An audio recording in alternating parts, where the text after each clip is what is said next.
In the small, quiet town of Ivarstead, death flows through its waters, and I don't mean like happiness was but a dandelion peeling off in the wind, or my sadness crept up behind me and gave me a big hug.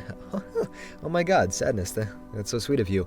But no, what I mean is the river here is actually tainted with the remains of a woman. Her name was Rada. If you remember, there's an oddball here by the name of Narfi, and if you speak to him, he'll tell you that his sister has gone missing, and he's waiting for her to come back. Unfortunately, this is Rada. Her sunken body can be found just outside of town in the water. What's implied is that she was out collecting ingredients, was on her way back to town, tried crossing the river at some point, or maybe she just slipped in, and then drowned because she wasn't able to get out.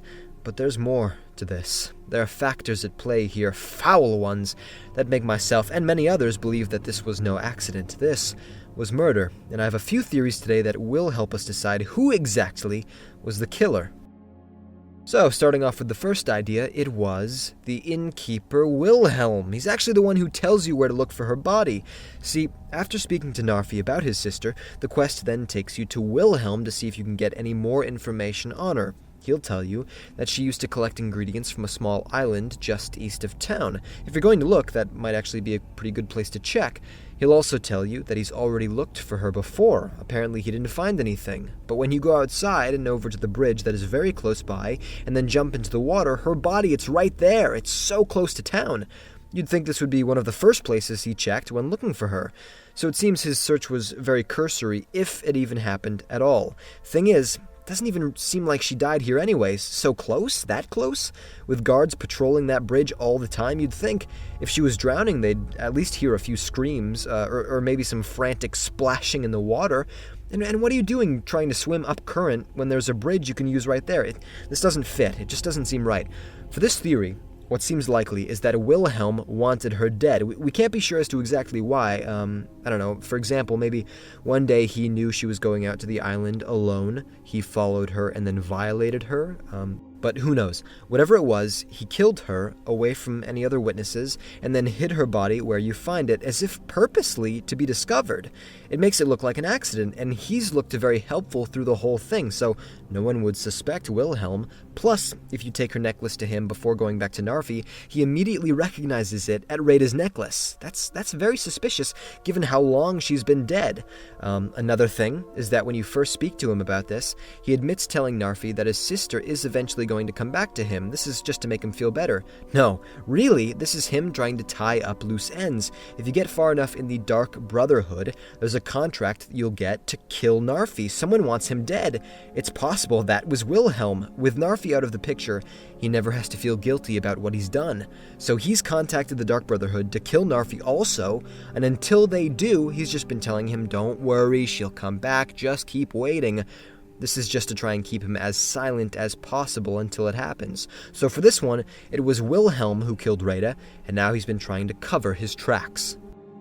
So that one is pretty good, but another idea as to who killed Narfi's sister is Narfi himself. It seems odd that he's in this nutty state even though nothing's been confirmed yet that she's actually dead. He actually thinks she's just missing.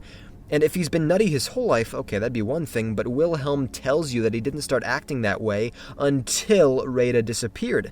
It sounds like something traumatizing must have happened. Certainly, you hear these stories of people who go through some kind of terrible event and their brains actively try to block it out. So maybe they forget it ever happened, or they believe it happened to someone else, or in this case, it actually changes their personality.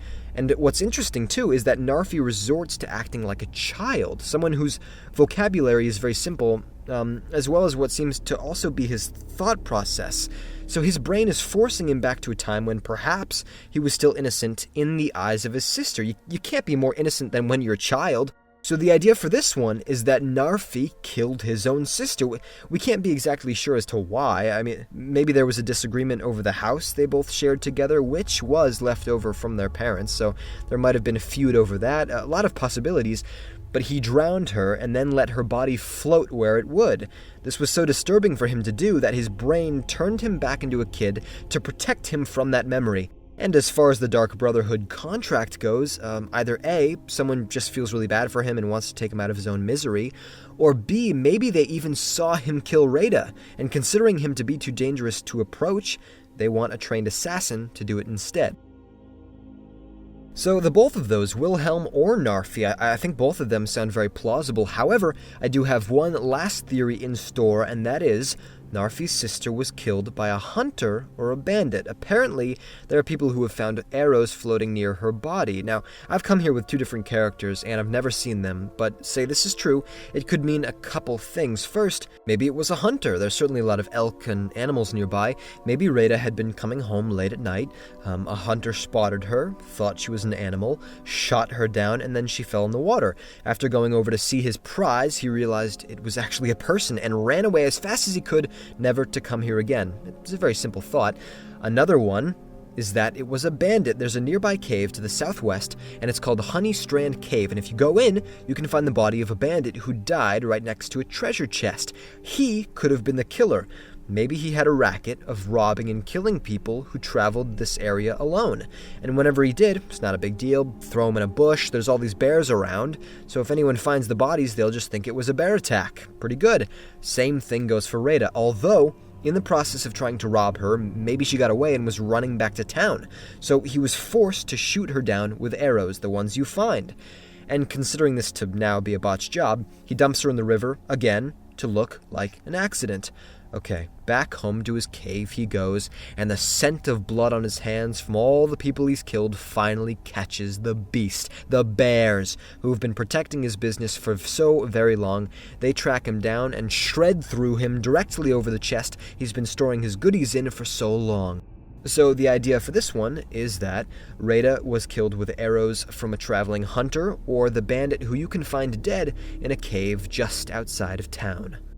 So those are three separate ideas as to who killed Narfi's sister. You can certainly go with whichever one you think is most likely, whatever has the best evidence, although in my opinion, I believe it was number 2. I believe Narfi's sister was in fact killed by Narfi himself. I think because of the way he acts, especially directly after the disappearance of Rada, even though no one ever said she was dead, implies that Narfi murdered her in a fit of rage, threw her body into the river, and has assumed this wacky, almost childlike personality to then defend him from his own actions.